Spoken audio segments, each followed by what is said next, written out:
दोस्तों कोल India focus में आ रहा है। यहां पर दो बड़े ब्रोकरेज हाउस जेपी मॉर्गन और क्रेडिट स्विस नए टारगेट्स लेकर आए हैं। उनके बारे में हम बात करेंगे। क्या हो रहा है, कौन सी इवेंट कोल इंडिया को आपको देखनी है, उसके बारे में दोस्तों इस वीडियो में डिटेल में बात करेंगे। सबसे पहले जेपी मॉर्गन ने टारगेट प्राइस कोल इंडिया का 200 कर दिया है और उन्होंने कहा है कि एक अच्छी खासी अपसाइड कोल इंडिया के स्टॉक में देखने को मिल सकती है। अब ये ऐसा वो क्यों बोल रहे हैं? रीजन है उनका बिजनेस जो है कोल इंडिया का, वो उनको लग रहा है ग्रो करेगा। जैसे कि जो पावर जनरेशन है, जो इलेक्ट्रिसिटी की जो डिमांड है वो बढ़ रही है। तो इलेक्ट्रिसिटी की डिमांड अभी आज अगर आप प्रेजेंट में बात करें तो थर्मल से ही हो रहा है। हम यहाँ पर देख रहे हैं कि मैक्सिमम थर्मल से ही हो रहा है। हम लोग रिन्यूएबल एनर्जी, ग्रीन हाइड्रोजन, इन सब की बात करते रहते हैं, लेकिन ये सब तो फ्यूचर में होगा।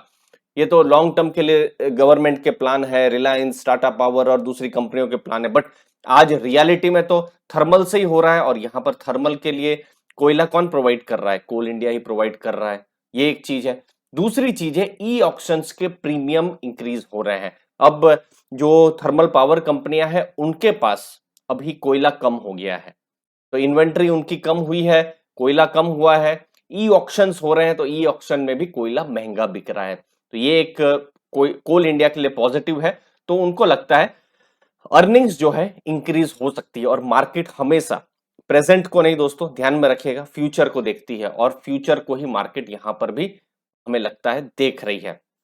क्रेडिट स्विस 195 का टारगेट उन्होंने दिया है और उनका कहने का है कि डिमांड जो है, जो पावर की जो डिमांड है वो इंक्रीज होगी। तो दोस्तों इलेक्ट्रिसिटी पावर की डिमांड इंक्रीज होगी तो कोयले की भी डिमांड इंक्रीज होगी।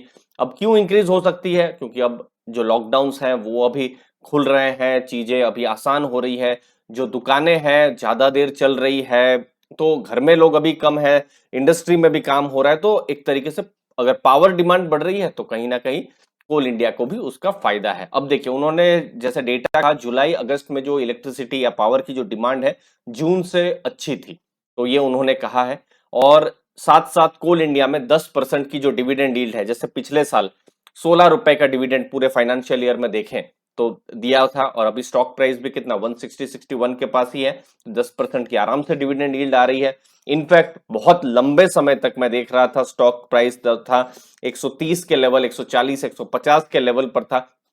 तो जो इन्वेस्टर ने वहां एंट्री ली होगी उनको थोड़ा बहुत प्रॉफिट्स तो हुआ ही होगा और साथ में उनकी जो यील्ड है वो भी बढ़ने के संकेत है। तो ये एक कोल इंडिया के लिए पॉजिटिव हो रहा है। उम्मीद है दोस्तों आपको वैल्यू मिल रही होगी। चैनल को दोस्तों जरूर सब्सक्राइब करके रखिए ताकि आपके पास ऐसे ही एनालिटिकल इंफॉर्मेटिव वीडियोस आते रहे।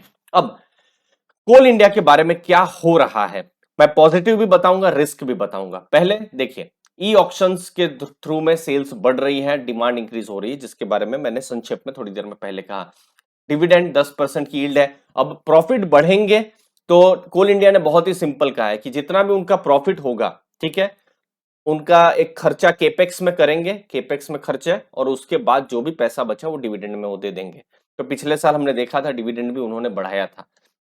अगली चीज जो मैंने पिछले वीडियो में डिस्कस किया था, रिसीवेबल्स उनके कम हो रहे हैं। अब देखिए कोयला वो दे देते हैं, कोई भी समझ लीजिए थर्मल पावर कंपनी जो डिस्कॉम्स जो है उनको दे देते हैं, लेकिन डिस्कॉम्स की भी जो भारत में हालत है थोड़ी खराब है।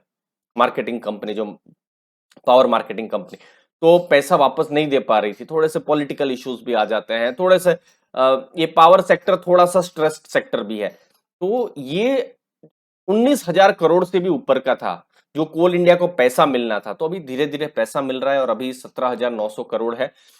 यहां पर सबसे ज्यादा कीनली वॉच्ड इवेंट रहेगी Q2 का रिजल्ट, मुझे लगता है, जहां पर हमको जो रिसीवेबल्स हैं उसके डेटा मिलेंगे। 17,900 करोड़ से कितना कम हुआ है, ज्यादा हुआ है, हमको पता चलेगा। दूसरा, हम लोग जो अंदेशा लगा रहे हैं कि प्रॉफिट्स जो बढ़ सकता है, ई ऑप्शंस, ई प्रीमियम बढ़ रहे हैं, तो बढ़े हैं या नहीं बढ़े हैं हमको Q2 में पता चलेगा।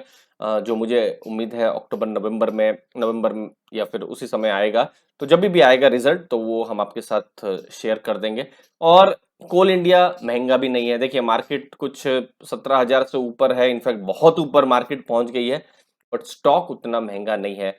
15 का पी रेशियो हमने देखा था पिछले कुछ सालों में, इनफैक्ट आईपीओ से 15 का पी रेशियो इसका एवरेज रहा है। अभी अगर आप इसका पी रेशियो के हिसाब से देखेंगे तो 7 का पी रेशियो है, जो कि बिल्कुल आधा है। ये कुछ चीजें हैं। अब रिस्क को भी समझना है। रिस्क, सबसे पहले तो कोल इंडिया का सेल्स और प्रॉफिट ग्रोथ 5 साल में बिल्कुल नेगेटिव है। मतलब 5 साल पहले जितना सेल्स प्रॉफिट था, अभी इनफैक्ट उससे कम है। तो ये एक रिस्क है, और यहां पर मार्केट शायद अंदेशा लगा रही है कि ये बढ़ सकता है प्रॉफिट और सेल्स, और इसीलिए आपने देखा होगा कि स्टॉक प्राइस भी बढ़ रहा है। बढ़ता है कि नहीं वो तो जैसे हमने कहा Q2 का रिजल्ट में ही हमको पता चलेगा। दूसरा, ईएसजी के कंसर्न्स है। इन्वायरमेंटल में कोयला है, कोयला से पोल्यूशन होता है, तो जो बड़े इन्वेस्टर्स हैं शायद थोड़ा दूर रहना चाहते हैं कोल इंडिया जैसे स्टॉक से। इसीलिए हमने देखा है आईटीसी को या फिर एनटीपीसी को, इन सब स्टॉक्स को ईएसजी इन्वेस्टर्स पसंद नहीं करते हैं। खैर, दोनों आर्ग्यूमेंट है। अगर ईएसजी अगर हम देखते रहे तो घर में भी इलेक्ट्रिसिटी नहीं होगी, तो फ्यूचर ही हमको बताएगा कि किस हिसाब से चीजें अनफोल्ड होगी। हमारी नजर यहाँ पर पड़ी है। आप भी अपना व्यूज जरूर बताइए। आपने अपना समय दिया उसके लिए बहुत बहुत धन्यवाद। थैंक यू वेरी मच दोस्तों।